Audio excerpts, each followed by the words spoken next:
किसी इमरजेंसी समय में पैसे पाने का सबसे आसान तरीका पर्सनल लोन होता है, क्योंकि पर्सनल लोन के पैसों से आप क्या करने वाले हैं बैंक को इससे कोई लेना देना नहीं होता। बैंक नहीं पूछता है कि आप इस लोन के पैसे से क्या करने जा रहे हैं।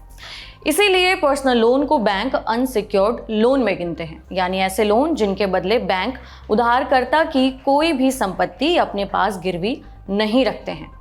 यही कारण है कि पर्सनल लोन पर ब्याज दर सबसे ज्यादा होती है। इसके अलावा पर्सनल लोन लेने पर कई तरह के दूसरे चार्जेस भी लगते हैं। लोन देते समय बैंक ग्राहकों से processing fees, pre closure fees, late fees जैसे चार्जेस वसूलते हैं। ऐसे में ग्राहकों को लोन लेते समय इन चार्जेस के बारे में अच्छे से पता कर लेना चाहिए।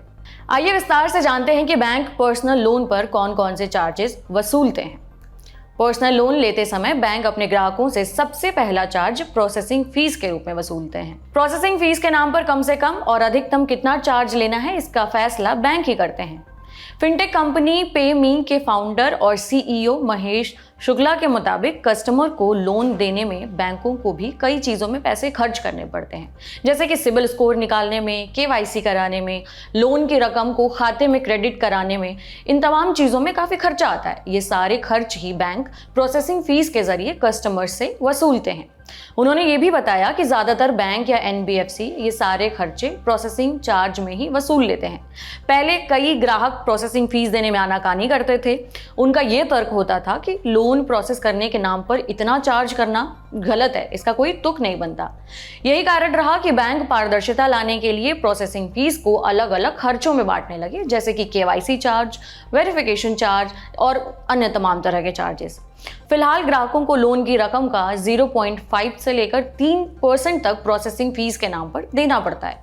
उदाहरण के तौर पर अगर आप 1 लाख रुपए का लोन लेने जा रहे हैं तो करीबन 3% यानी 3,000 रुपए प्रोसेसिंग फीस हो सकती है। इसी तरह दूसरा खर्चा है verification charge. Bank personal loan देने से पहले ये देखते हैं कि आप कहाँ रहते हैं, आपका रहन सहन कैसा है। इन चीज़ों के आधार पर बैंक तय करता है कि आपको लोन दिया जा सकता है या नहीं। आपकी क्रेडिट रिपोर्ट भी देखी जाएगी। आपने पहले कोई लोन लिया है क्या? अगर हाँ, तो उसे समय से चुकाया था या नहीं। इस जांच पड़ताल में जो खर्च आता है, बैंक वो पैसे ग्राहक से लेता है। इसे वेरिफिकेशन चार्ज भी कहते हैं। इसके अलावा तीसरा चार्ज है आपके लोन के मद में चुकाया जाने वाला बीमा कवर। बैंक कई बार ग्राहकों को इंश्योरेंस लेने का विकल्प देते हैं। किसी कारण से ग्राहक लोन के पैसे ना दे पाए तो बैंक इसकी वसूली बीमा कंपनी से करते हैं।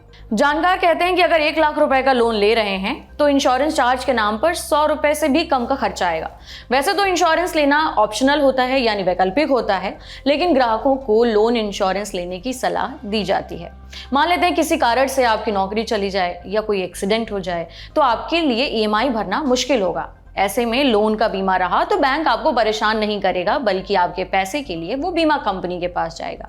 चौथा चार्ज आपको तब चुकाना पड़ सकता है जब आप समय से पहले अपना लोन खाता बंद कराना चाहें। इस चार्ज को प्री क्लोजर चार्ज कहते हैं।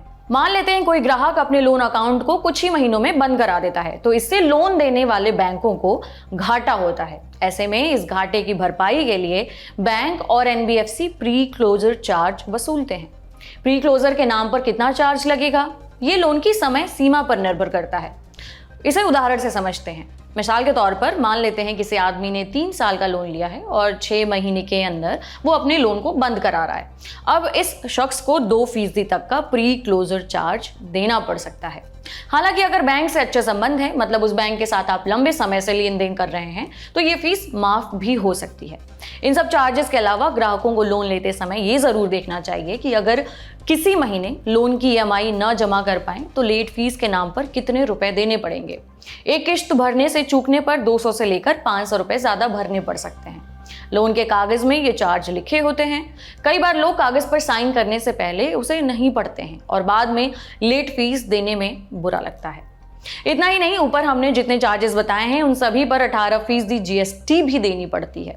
याद रहे कि लोन के रकम पर कोई जीएसटी नहीं लगती, लेकिन लोन के अलावा प्रोसेसिंग फीस, लेट फीस या प्री क्लोजर फीस जो भी है, उन सभी पर 18% जीएसटी भी देना होगा।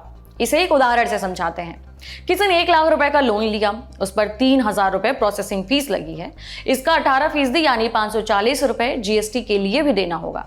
540 रुपए सुनकर अगर आप ये सोच रहे हैं कि इतने से रकम में क्या ही हो जाएगा, तो जरा ध्यान से देखिए, ये रकम 1 लाख रुपए के लोन पर है। अगर ज्यादा रकम का लोन ले रहे हैं तो सारे चार्ज कई गुना बढ़ जाएंगे। उम्मीद करते हैं पर्सनल लोन के चार्जेस से जुड़ी ये जानकारी आपको काफी पसंद आई। मैं थी उपासना और आपके लिए ये जानकारी जुटाई थी हमारे साथी प्रदीप यादव ने। पर्सनल फाइनेंस के जुड़े सभी टॉपिक्स के लिए देखते रहें लल्लन टॉप। शुक्रिया।